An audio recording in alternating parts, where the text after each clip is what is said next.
जय श्री राम बच्चों। जय Shri Ram. Class 11th chemistry chapter 3 classification of elements. आज हम लोग एक नया चैप्टर स्टार्ट करने जा रहे हैं जिसका नाम है classification of elements and periodicity in properties.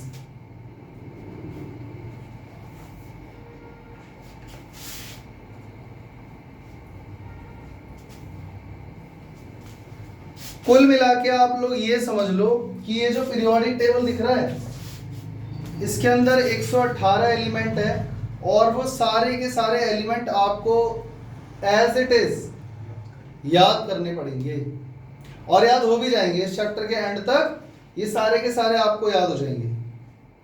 समझ में आ गया?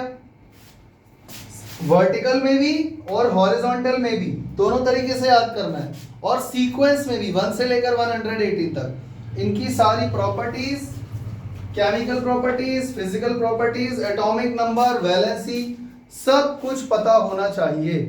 Electronic configuration, atomic number, atomic mass, कौन से ग्रुप में लाई करता है वगैरह वगैरह, ये सारा हमें इस चैप्टर में सीखना है। अगर देखो ध्यान से पढ़ोगे, ध्यान से सुनोगे, वो सारी चीजें जो घर के लिए तुम्हें मिलेंगी अगर करोगे डेली डेली तो चैप्टर के खत्म होने तक ये पूरा टेबल तुम लोगों को एज इट इज याद हो जाएगा। पहले ये chapter classification of elements class 10th का सिलेबस का पार्ट था, पर इन्होंने क्या करा 10th क्लास के सिलेबस से इसको हटा दिया।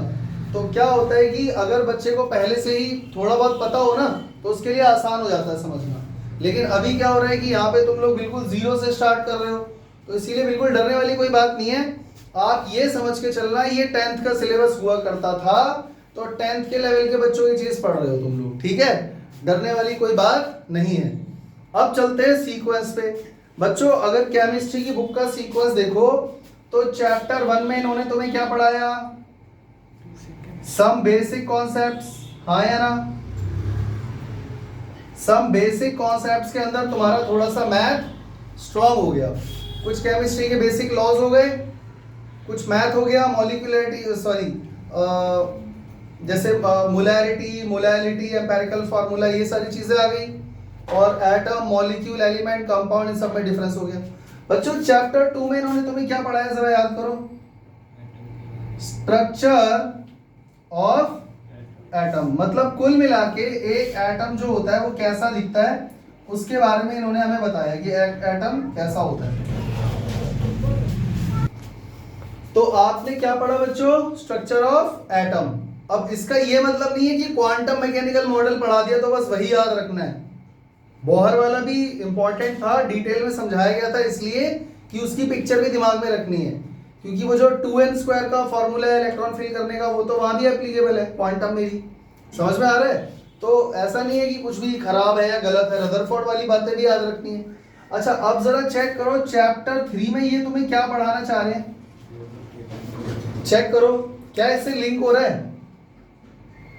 पहले आपने सिर्फ एक एटम का स्ट्रक्चर पढ़ा, बात समझ गए? पर क्या इस दुनिया में एक ही टाइप का एलिमेंट है?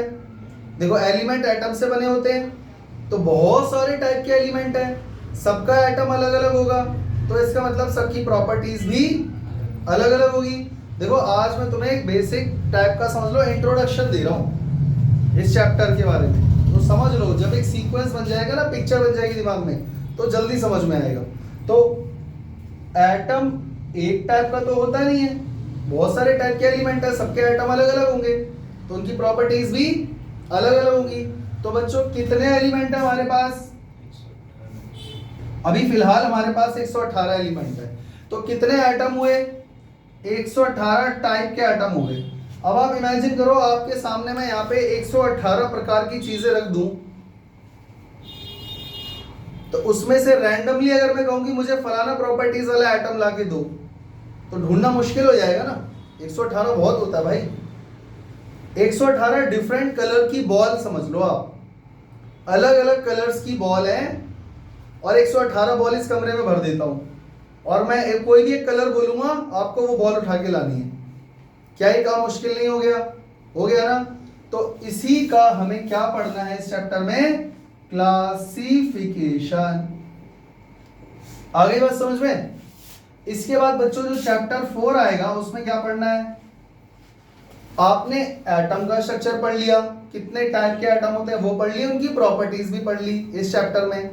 तो अगले चैप्टर में हम क्या पढ़ेंगे बच्चों? क्या इस दुनिया में सारी चीजें सिर्फ एलिमेंटल फॉर्म में है? कंपाउंड नहीं है, कंपाउंड भी है ना। मतलब जरूरी है कि हर चीज एटम की फॉर्म में हो? दो एटम जुड़ के क्या बनता है?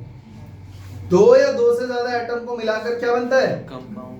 कंपाउंड या मॉलिक्यूल बोल दूं? हाँ या ना? तो अगले चैप्टर में हमको यही पढ़ना है, मॉलिक्यूल्स के बारे में ही पढ़ना है पूरा डिटेल में। तो अगर आपको एटम के बारे में उनकी प्रॉपर्टीज नहीं पता तो ये चैप्टर आपको समझ में नहीं आएगा। स्ट्रक्चर ऑफ एटम नहीं पता तो यहाँ दिक्कत आएगी। बात समझ में आ गई? तो ये इनका एक सीक्वेंस है, इस हिसाब से ही चल रहे हैं। तो अभी हमने सिर्फ स्ट्रक्चर ऑफ एटम कंप्लीट करा है, अब हमें in different types of atom का क्या करना है? क्लासिफिकेशन, कि हम उन्हें किस तरीके से लगाएं। ठीक है, समझ में आ गया?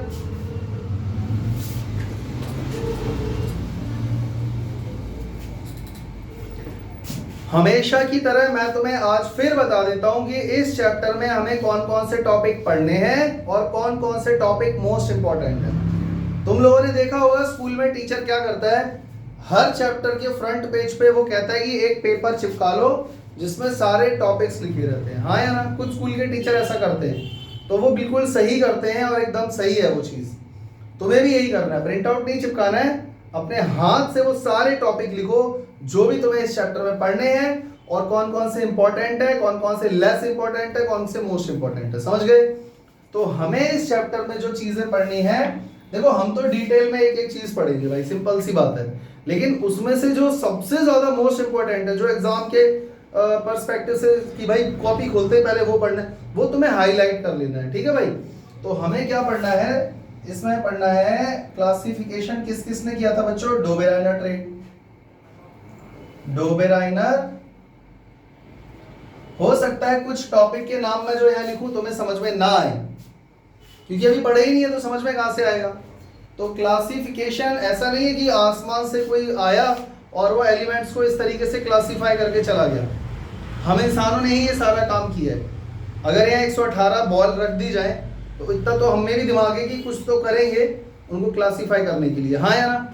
तो ठीक वैसे ही डोबेराइनर एक इंसान था, साइंटिस्ट था, उसने एलिमेंट्स को क्लासिफाई किया। उसके बाद Newland law of octaves. Number 3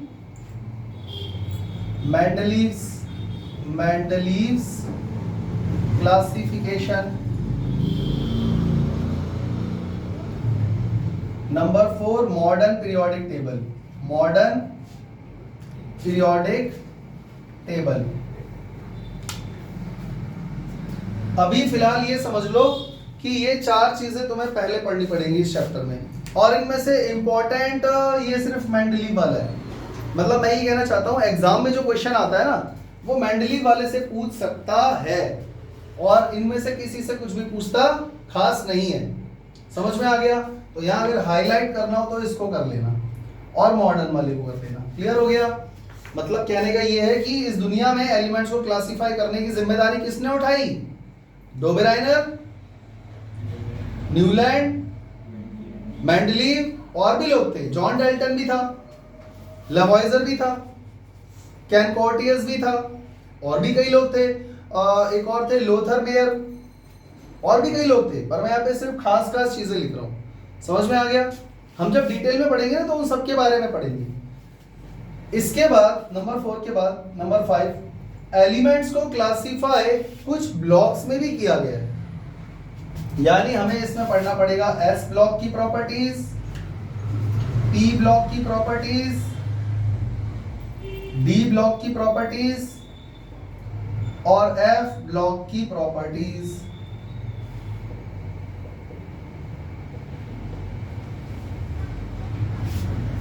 इन चारों की हमें पढ़नी पड़ेगी properties of elements, common properties of elements, ये पढ़ना पड़ेगा।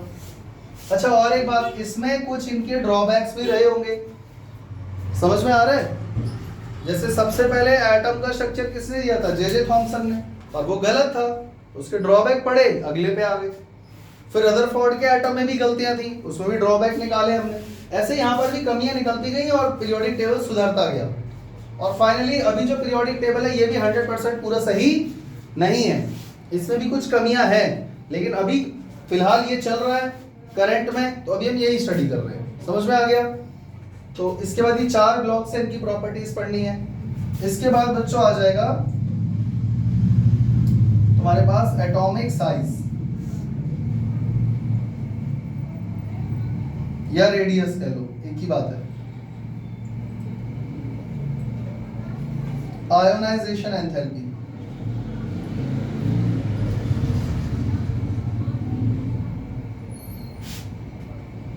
Electron gain enthalpy, electron gain enthalpy. Number 12, ये सारी इंपॉर्टेंट चीजें हैं बच्चों। ये जो लिख रहा हूं ना इस वाले ब्लॉक में, ये मोस्ट इंपॉर्टेंट है, यहाँ मैंने स्टार मार्क कर दिया, ठीक है। इलेक्ट्रॉन गेन, इलेक्ट्रोनेगेटिविटी,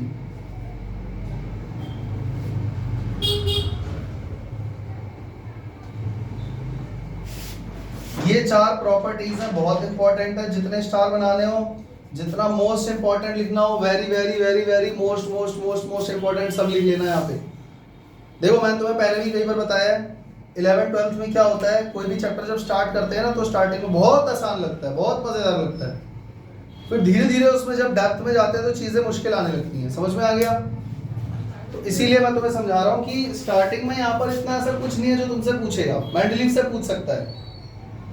यहाँ पे ये है ना, ये 4 चीजें ये सबसे इंपॉर्टेंट है इस चैप्टर में, यहीं से आएगा। और तो और इनके ट्रेंड्स भी पूछे जाएंगे। ट्रेंड्स का मतलब समझते हो? ट्रेंड्स का मतलब ऐसे समझ लो, जैसे मैं बात करूं एटॉमिक साइज की, पीरियोडिक टेबल में लेफ्ट टू राइट जाने पर एटॉमिक साइज बढ़ेगा या घटेगा? मुझे आंसर नहीं चाहिए, क्वेश्चन बता रहा हूं मैं तुम्हें। यार राइट टू लेफ्ट आएंगे तो एटॉमिक साइज बढ़ेगा या घटेगा? अगर इधर जाने पर एटॉमिक साइज छोटा हो रहा है तो ऑब्वियसली इधर आने पर उसका उल्टा हो जाएगा, इंक्रीज होगा। समझ गए ना? अच्छा, ऊपर से नीचे जाने पर एटॉमिक साइज बढ़ेगा या घटेगा? मेरी बात समझ में आ रही है? ऐसे ही फिर इसका क्वेश्चन बनेगा आयोनाइजेशन एंथैल्पी। पहले तो समझना होगा आयोनाइजेशन एंथैल्पी होता क्या है, फिर उसका ट्रेंड से क्वेश्चन आएगा। लेफ्ट टू राइट जाने पर बढ़ेगा या घटेगा, या राइट टू लेफ्ट जाने पर, ऊपर से नीचे जाने पर, डाउन द ग्रुप, या नीचे से ऊपर जाने पर क्या चेंजेस आएंगे, और फिर उसका रीजन भी। जैसे मान लो आपको पता लग गया कि ऊपर से नीचे आने पर आयोनाइजेशन एंथैल्पी कम हो जाती है, और फिर उसका रीजन भी बताना पड़ेगा। रीजन क्या है? मेरी बात समझ में आ गई? तो ये इसलिए इंपॉर्टेंट है, पहले तो इनके बारे में पता होना चाहिए और फिर इनके ट्रेंड्स पता होने चाहिए। ट्रेंड समझ गए ना, कि डाउन द ग्रुप या लेफ्ट टू राइट में ये चीजें बढ़ रही हैं या घट रही हैं बारी बारी, इनका आपस में क्या रिलेशन है। इसके बाद बच्चों एक और इंपॉर्टेंट टॉपिक है एनोमैलस बिहेवियर, एनोमैलस बिहेवियर ऑफ एलिमेंट्स।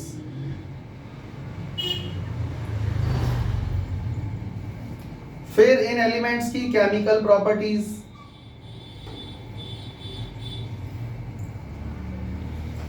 फिर उसके बाद पीरियोडिसिटी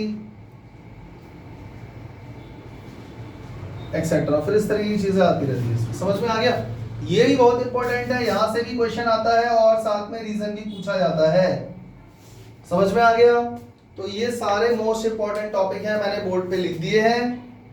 इसके अलावा इलेक्ट्रॉनिक कॉन्फ़िगरेशन जो पिछले चैप्टर में पढ़ा था ना, सेम वही सभी एलिमेंट्स का। इस बार तुम्हें 118 एलिमेंट का इलेक्ट्रॉनिक कॉन्फ़िगरेशन लिखना पड़ेगा विद एक्सेप्शन।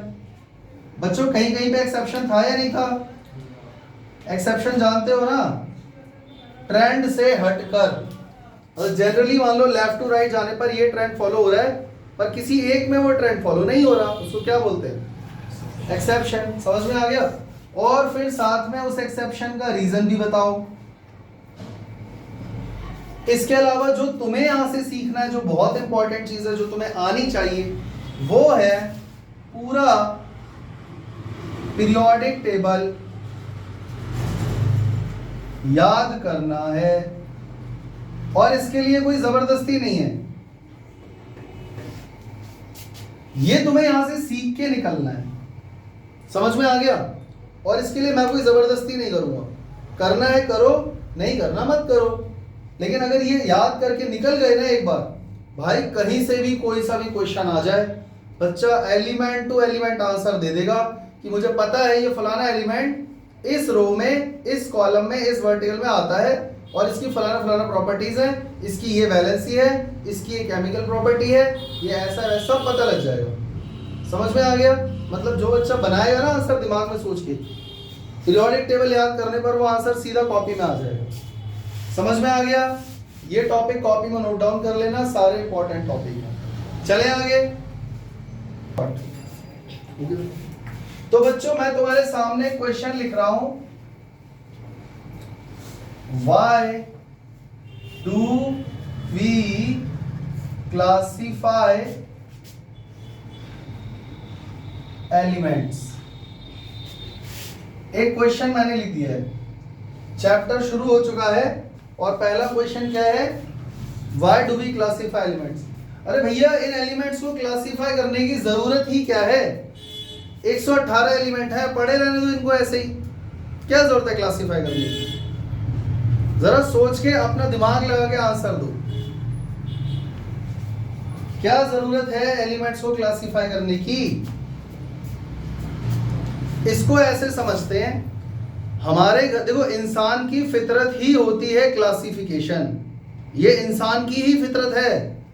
कोई जानवर चीजों को क्लासिफाई करता है? इस दुनिया में बहुत सारी चीजें पड़ी हैं, तो इंसान हर चीज को क्लासिफाई करता है। आप अपने घर में जाना, आपका एक बुक शेल्फ होगा, उस बुक शेल्फ में आपके पास 11th की कुछ बुक्स रखी हैं, उसमें आपने बुक्स को अलग कर रखा है और कॉपी यानी नोटबुक को अलग कर रखा है, हाँ या ना?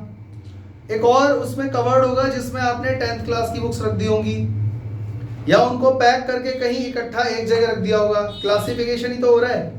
कुछ इस दुनिया में आपकी फेवरेट बुक्स होंगी, स्टोरी बुक्स या कोई और, उनको आपने अलग जगह रख रखा होगा, हाँ या ना?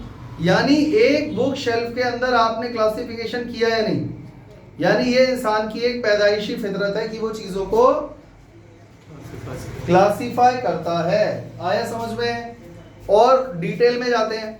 बच्चों मान लो कोई बटन टूट गया, सुई से धागे से हमको सिलना है, तो जरा चेक करो, अगर मैं आपसे कहूं मुझे सुई ला के दो, तो आप अपने घर में किसी अलमीरा के अंदर, किसी कवर्ड के अंदर कोई बॉक्स होगा, उस बॉक्स के अंदर भी क्लासिफिकेशन होगा, वहां से कितने नंबर की सुई उठानी है वही उठा के ला के दोगे, हाँ या ना? इसका मतलब हमने चीजों को कितना संभाल के अच्छे से व्यवस्थित करके रखा है।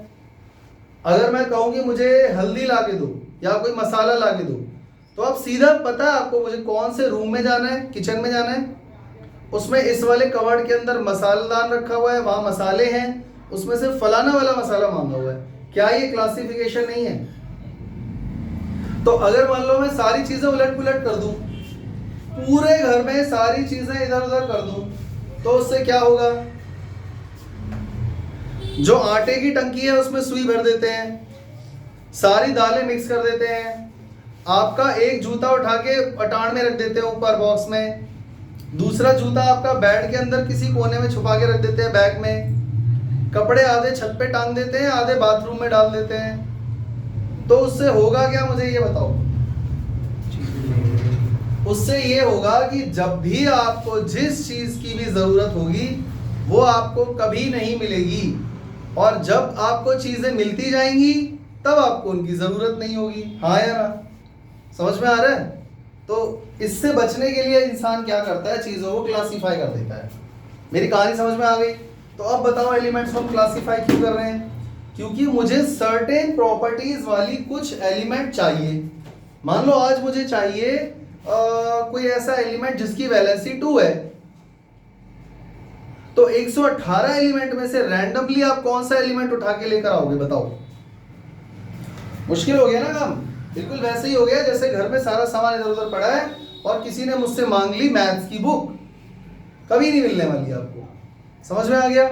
ठीक वैसे ही अगर मैं आपसे कहूं कि मुझे कोई फलाना प्रॉपर्टीज का एलिमेंट ला के दो, तो आप 118 में से उसको ढूंढना मुश्किल हो जाएगा, हाँ या ना? इसीलिए हम एलिमेंट्स को क्या करते हैं? क्लासिफाई करते हैं। यानी क्लासिफिकेशन का पहला रीजन क्या हो गया? Why do we classify elements?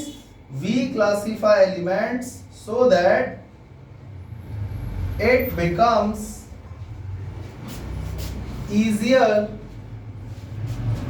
to find an element of desired properties या required properties। भाई बात समझ में आ गई या नहीं आ गई? आ रही है ना? चैप्टर का नाम ही क्लासिफिकेशन है, तो कर ही क्यों रहे क्लासिफिकेशन। बच्चों और एक बात, मान लो ऐसे में अगर आपके घर में कोई नई वस्तु का प्रवेश होता है, आज आपने ये किताबों का बंडल खरीद लिया, तो आप उसे कहाँ रखोगे ये बताओ? बाथरूम में, किचन में, शू रैक में, कहाँ पे? बुक शेल्फ में ही रखोगे। आज पापा आपके बहुत सारे मसाले या दाल ले आए, कहाँ रखोगे? किचन में। तो ऐसे ही मान लो अगर हमें कोई इस ब्रह्मांड में नया एलिमेंट मिल गया, तो आप उसे कहाँ रखोगे? आपको आइडिया है? तो उसके लिए अगर हमने क्लासिफिकेशन कर रखा होगा तो हम उसको वहीं ले जाके रख देंगे। नहीं समझे? हम लोग एनिमल्स का भी क्लासिफिकेशन करते हैं ना, जानवरों का, जिन पे बायोलॉजी होगी उन्हें पता होगा। एनिमल्स का भी क्लासिफिकेशन होता है, बर्ड्स का भी होता है, प्लांट्स का भी होता है। तो मान लो कोई नया जानवर आपको मिला, तो उसको कहाँ रखोगे? उसके जैसे दिखने वाले जो जानवर होंगे, जिससे उसकी प्रॉपर्टी सबसे ज्यादा मैच हो रही होगी, उसके साथ रख देंगे। यही करोगे ना? वही काम हम यहां पे करते हैं। अगर मान लो if a new element is discovered, then it is easier to place it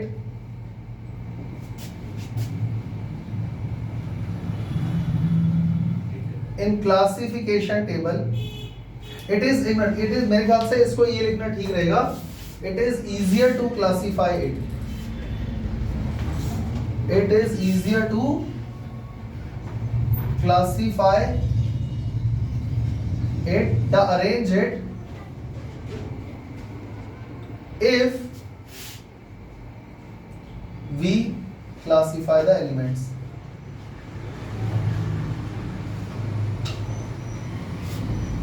समझ में आ गया ना? आप इसको अपनी लैंग्वेज में बनाकर और भी अच्छा लिख सकते हो।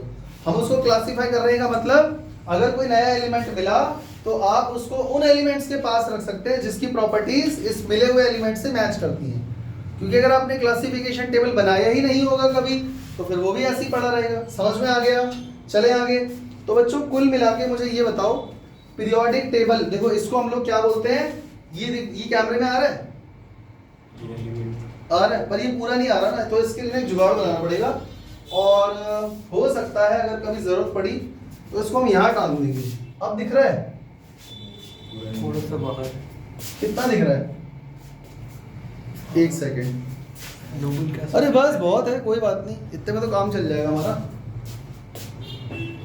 अगर कभी जरूरत पड़ी ना तो इसको यहाँ टांग दिया करेंगे, ठीक है? हाँ, तो इसको बच्चों हम लोग क्या बोलते हैं? Periodic table. समझ में आ गया? तो ये अपना पीरियोडिक टेबल है। अगर जरूरत पड़ी तो इसको फिर देखेंगे, और भी जगह बनाएंगे इसको टांगने के लिए, पर कुछ ना कुछ तो करना पड़ेगा। तो अगर हम पीरियोडिक टेबल बनाएंगे ही नहीं बच्चों, तो ये एलिमेंट्स को क्लासिफाई करके ले किधर जाओगे? समझ में आ गया? तो बच्चों याद रखना, बिफोर 1800 का मतलब क्या हो गया? 17th century. 17th सेंचुरी तक हमारे पास कितने एलिमेंट्स थे? सिर्फ 31। ऐसा नहीं है कि एलिमेंट्स कहीं से आ गए 118, कोई हमको लिस्ट पकड़ा के चला गया, ये लो जी आपके पास 118 एलिमेंट है। ये धीरे धीरे डिस्कवर हुए। समझ में आ गया? तो 1800 से पहले यानी 17th सेंचुरी तक हमारे पास कितने एलिमेंट थे? 30 या 31। समझ में आ गया? अप टू 1869 हमारे पास कितने एलिमेंट्स हो गए? 63। समझ में आ गया? और आज हमारे पास कितने हैं? करंटली हमारे पास कितने एलिमेंट है बच्चों? यहाँ पे 118 एलिमेंट है। समझ में आ गया? चले आगे, इसको भी हटा देते हैं, जब इसकी जरूरत पड़ेगी तब हम यहाँ पे टांग देंगे। ठीक है। तो अभी अभी हमने देखा कि जब हम इनको क्लासिफाई करेंगे, अरेंज करेंगे, तो एक टैबुलर फॉर्म में ही करोगे ऑब्वियसली, और क्या ही करोगे। तो हमारे पास क्या आ जाएगा, एक पीरियोडिक टेबल। तो पीरियोडिक टेबल क्या होता है बच्चों, कोई मुझे डिफाइन करके बता सकता है what is periodic table? Periodic table कुछ भी नहीं है, बस एक रेक्टेंगुलर फॉर्म है जिसमें एलिमेंट्स या तो रोज या तो कॉलम में लगाए गए हैं, और सिमिलर प्रॉपर्टीज वाले एलिमेंट एक साथ रखे गए हैं, और डिफरेंट प्रॉपर्टीज वाले एलिमेंट दूर दूर हो गए। यही तो कर रहे हैं ना हम। क्लासिफिकेशन का मतलब क्या है कि सिमिलर प्रॉपर्टीज वाले एलिमेंट एक साथ आने चाहिए, ये इसकी सबसे अहम और खास बात है। यानी पीरियोडिक टेबल क्या है, it is a rectangular array of elements in which elements are arranged in vertical and horizontal rows in such a way, कुछ इस प्रकार, that elements of similar properties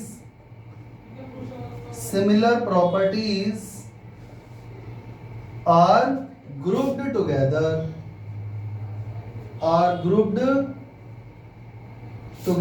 similar properties वाले एलिमेंट जो है वो एक साथ होने चाहिए। खत्म बात, बन गया अपना पीरियोडिक टेबल। समझ में आ गया?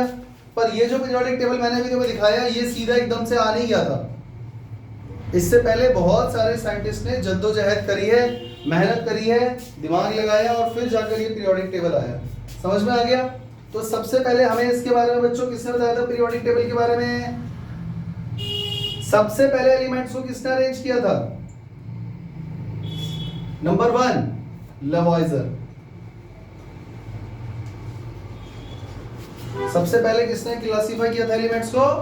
लवॉइजर ने। उस टाइम पे बहुत ही कम एलिमेंट्स थे, और आप ये समझ लो नोबल गैस तो उस टाइम पे डिस्कवर भी नहीं हुई थी। नोबल गैस तो डोबेरेनर के टाइम पे भी नहीं थी, न्यूलैंड के टाइम पे भी नहीं थी। समझ में आ गया? तो सबसे पहले लवॉइजर ने एलिमेंट्स को क्लासिफाई किया था, किस बेसिस पर? मेटल, नॉन मेटल और मेटलॉइड्स के बेसिस पे। बस मतलब यार एक बात बताओ, अगर सबसे पहले कोई चीज का इनिशिएशन लिया, देखो इस दुनिया में किसी भी डिपार्टमेंट में, चाहे वो सीबीआई हो, चाहे वो पुलिस हो, चाहे वो वकील हो, चाहे कोई भी डिपार्टमेंट आप ले लो, एकदम से परफेक्शन कोई अचीव नहीं कर लेता, धीरे धीरे प्रोग्रेस होता है। समझ में आ रहा है? समझ में आ रहा है ना? तो ऐसे ही जब एलिमेंट्स को क्लासिफाई किया होगा तो सीधा टेबल नहीं आ गया, पहले लोगों ने उसके ऊपर मेहनत करी। तो सबसे पहले लवॉइजर ने एलिमेंट्स को क्लासिफाई किया। तो सबसे बेसिक क्लासिफिकेशन क्या है? यही तो है। एनिमल्स को आपने सबसे पहले क्लासिफाई कैसे किया था इंसानों ने? जमीन पे रहने वाले, पानी में रहने वाले, हवा में उड़ने वाले। सबसे बेसिक क्लासिफिकेशन यही तो किया था, वो यहां पर कर दिया इसने। He classify the elements on the basis of their metallic, non-metallic and metalloid nature। मतलब इसने एलिमेंट्स को किस बेसिस पर क्लासिफाई करा है? मेटल, नॉन मेटल और मेटलॉइड्स के बेसिस पे। समझ में आ गया? इसके बाद जॉन डेल्टन ने भी एलिमेंट्स को क्लासिफाई करने की कोशिश करी थी। उसके बाद हमारे पास आए डोबेरेनर। ठीक है, तो उसके बारे में मुझे थोड़ा ज्यादा लिखना पड़ेगा, तो मैं ये बोर्ड इरेज कर दे रहा हूं, इसको कॉपी में नोट डाउन कर लेना यहां तक। ठीक है, जो भाई तो लवॉइजर के बाद जो दूसरा एलिमेंट्स का क्लासिफिकेशन किया जो हमारे सिलेबस में है वो है नंबर 2 डोबेरेनर ट्रेड्स। डोबेरेनर्स ट्रेड। इस ट्रेड को हिंदी में बोलते हैं त्रिक, और ये ट्रिक वाला ट्रिक नहीं है, त्रिक है। ट्रा मतलब यहां से, इसका मतलब है 3 से। समझ में आ गया?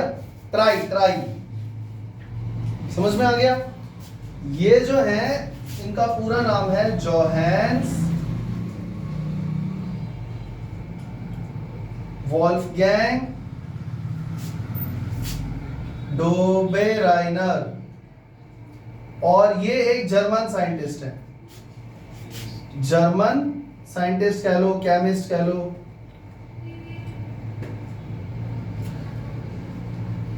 और ये जो डोबेराइनर ट्रेड है ये उन्होंने दिया था 1829। उस टाइम पे ज्यादा एलिमेंट्स हमारे डिस्कवर्ड नहीं हुए थे, तो इन्होंने एलिमेंट्स को क्लासिफाई कैसे करा ये समझ लो बस। पहली बात, इन्होंने एलिमेंट्स को क्लासिफाई करा increasing order of atomic mass के बेसिस पे।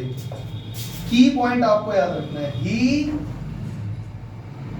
Arranged the elements known at that time in the increasing order of atomic mass। Elements को उन्होंने कैसे क्लासिफाई करा? इंक्रीजिंग ऑर्डर ऑफ एटॉमिक मास। उस टाइम पे जितने भी एलिमेंट थे, जो भी प्रेजेंट थे, उनको एटॉमिक मास के इंक्रीजिंग ऑर्डर में लिख दिया, कर दिया अरेंज। और इन्होंने किया क्या? इन्होंने 3 एलिमेंट्स के ग्रुप बनाए। 3 एलिमेंट्स के ग्रुप को नाम दिया गया ट्रेड। समझ में आ गया? और इन्होंने ये कहा कि अगर उस ग्रुप के अंदर जो 3 एलिमेंट है, अगर उनको increasing order of atomic mass के बेसिस पे अरेंज करोगे, तो फर्स्ट और लास्ट यानी पहला और तीसरा एलिमेंट का एटॉमिक मास का एवरेज अगर निकालोगे, मीन निकालोगे, तो सेकंड वाला यानी दूसरे एलिमेंट के एटॉमिक मास के लगभग बराबर आ जाएगा। मेरी बात समझ में आ गई? नहीं आई? फिर से सुनो। अगर फर्स्ट और थर्ड एलिमेंट, देखो 3 एलिमेंट्स का ग्रुप बना रहे हैं डोबेराइनर साहब, 3 एलिमेंट्स का ग्रुप बना रहे हैं, फर्स्ट, सेकंड, थर्ड। फर्स्ट और थर्ड वाले एलिमेंट का एटॉमिक मास का अगर मीन निकालोगे, एवरेज निकालोगे, तो किसके बराबर आएगा? लगभग सेकंड वाला यानी बीच वाले एलिमेंट के एटॉमिक मास के बराबर आ जाएगा। ये बात इन्होंने बोली और इन्होंने ट्रेड्स बनाने शुरू कर दिए। आ गई बात समझ में? तो पहले मैं ये लिख देता हूं, फिर मैं समझाता हूं एग्जांपल देके। इन्होंने क्या बोला? If he states that if the, या आप ऐसे लिख सकते हो, he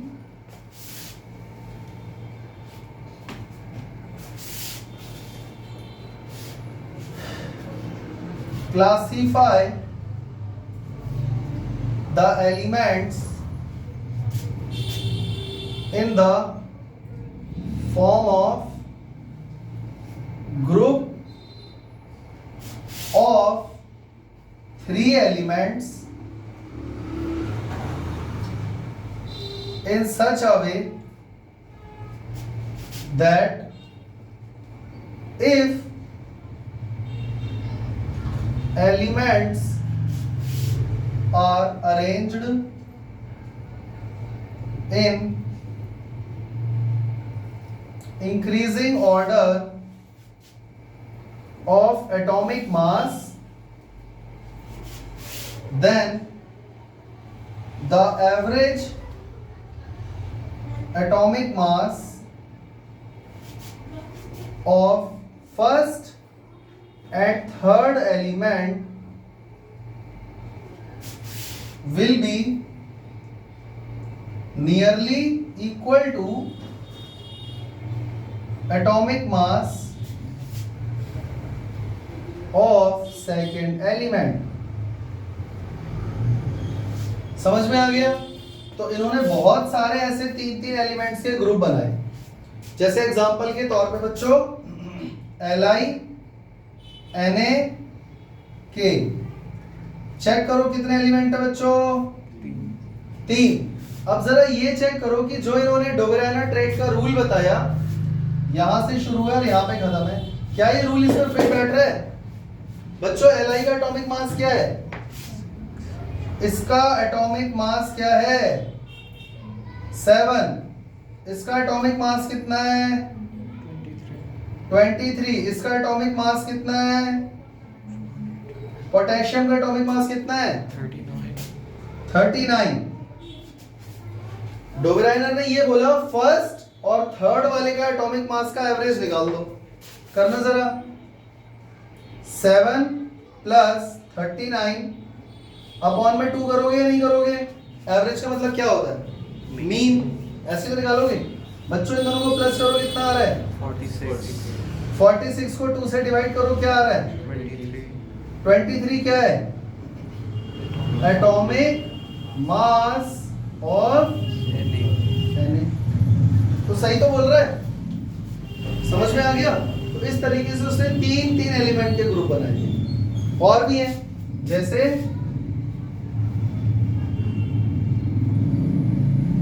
Cl Br I। Check करो, 3 एलिमेंट का ग्रुप बन गया।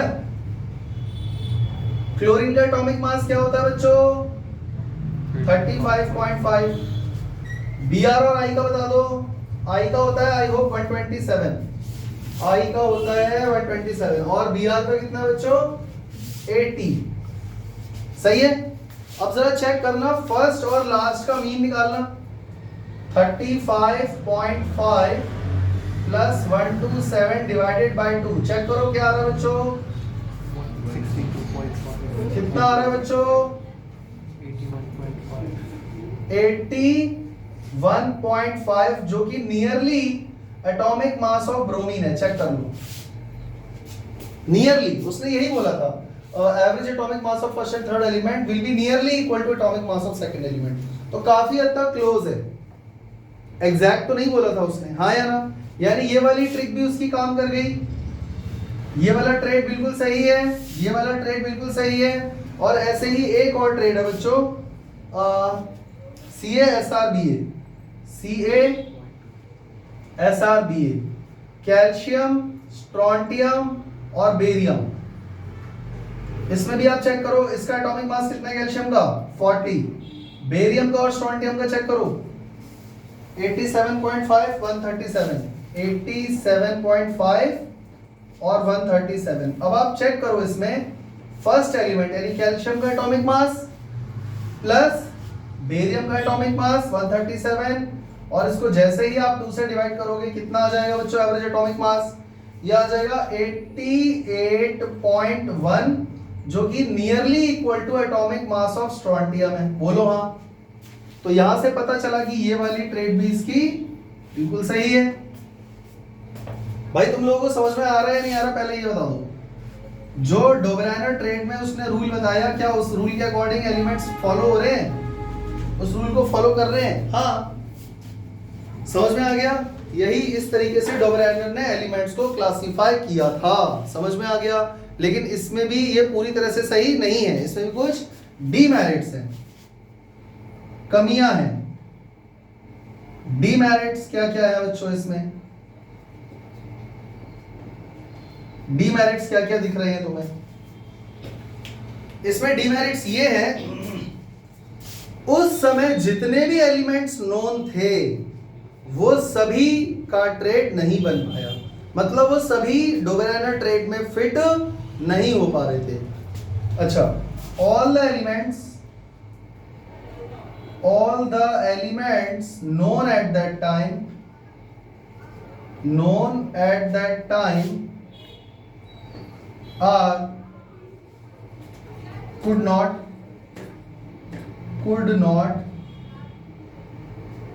arrange in trades। सबका ट्रेड नहीं बन पाया। दूसरा ड्रॉबैक, कुछ एलिमेंट्स का ट्रेड तो बन गया लेकिन उनकी प्रॉपर्टी सिमिलर नहीं है। बच्चों मैंने पीरियोडिक टेबल की डेफिनेशन अभी भी लिखी थी, इरेज करने से पहले यहाँ पे पीरियोडिक टेबल हम क्यों बना रहे हैं? ताकि सिमिलर प्रॉपर्टीज वाले एलिमेंट एक साथ इकट्ठे हो सके, हाँ या ना?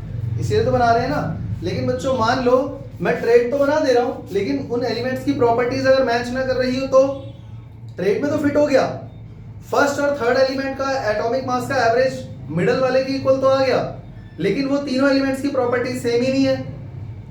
उन तीनों एलिमेंट की प्रॉपर्टीज अगर सेम नहीं हो तो तो क्या ये क्लासिफिकेशन सही माना जाएगा? नहीं।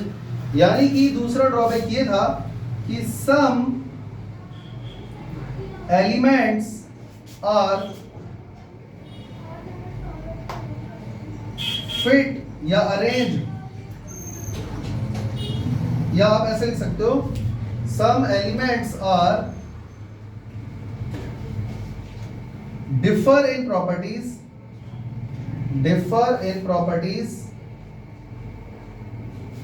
but fit in Dobereiner trait, पर ट्रेड में वो फिट हो रहे हैं, तो ये भी एक ड्रॉबैक माना जाएगा, हाँ या ना?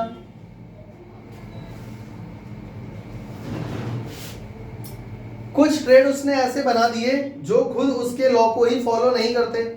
अगर आप ठीक से देखो तो क्या एग्जैक्ट वैल्यू आ रही है? नहीं। यहां पर भी बच्चों 88.1 है, काफी क्लोज है पर सेम तो नहीं है। यहां पर सेम वैल्यू आ गई थी 23। यानी कुछ और भी ट्रेड उसने ऐसे बनाए थे, मैंने यहाँ पे सिर्फ 3 लिखे हैं, और भी कई ऐसे ट्रेड उसने बनाए थे जो खुद उसके ही लॉ को फॉलो नहीं कर रहे हैं। Some of the trends of elements do not follow his own law। समझ में आ गया? इतने ड्रॉबैक काफी हैं, क्योंकि ये सबसे पहला क्लासिफिकेशन आपने पढ़ा है डोबेरेनर वाला, कुल मिला के गलती है। ज्यादा एलिमेंट भी नहीं थे उस टाइम पे, 30 से 40 ही रहे होंगे, तो उसके हिसाब से इतने ड्रॉबैक काफी हैं। और सबसे बड़ी बात तो यही है कि उस टाइम पे जितने भी एलिमेंट नोन थे उन सबका ट्रेड नहीं बन पाया, तो मतलब पूरा क्लासिफिकेशन हो ही नहीं पाया। समझ में आ गया? तो इस तरीके से तुम्हारा डोबेरेनर ट्रेड ये कॉपी में नोट डाउन कर लेना, ये वाला पॉइंट बहुत इंपॉर्टेंट है, ये जरूर लिख लेना। समझ में आ गया? और हाँ, सबसे सफल अगर इसके मेरिट्स की बात की जाए तो मेरिट्स ये 3 ट्रेड तुमको याद रखने होंगे बच्चों। LINA आज के पीरियोडिक टेबल में भी देख लो, ये तीनों पीरियोडिक टेबल में एक ही पोजीशन पे आते हैं, साथ साथ चेक करो कहां पे है। LINA सेम प्रॉपर्टीज है तभी तो एक साथ आ रहे हैं। CA SR BA मिला, और CL BR I। समझ में आ गया? तो ये 3 ट्रेड्स जो हैं ये इसके मेरिट्स में काउंट किए जाएंगे, क्योंकि ये तो इसने सही बनाया। बात समझ में आ गई? तो नेक्स्ट क्लास इसको देखो जो है ना, स्क्रीनशॉट लेके कॉपी में नोट डाउन कर लेना। इसके आगे हम लोग नेक्स्ट क्लास में पढ़ेंगे। नेक्स्ट क्लास में हम लोग कोशिश करेंगे जितने भी क्लासिफिकेशन जो साइंटिस्ट ने अलग अलग दिए हैं वो सारा खत्म कर दें। Mendeleev, Newland law of octave, Lothar Meyer, और इसके अलावा अगर और भी कोई है तो। समझ गए? मिलते हैं अगली क्लास में, तब तक के लिए जय हिंद, जय श्री राम।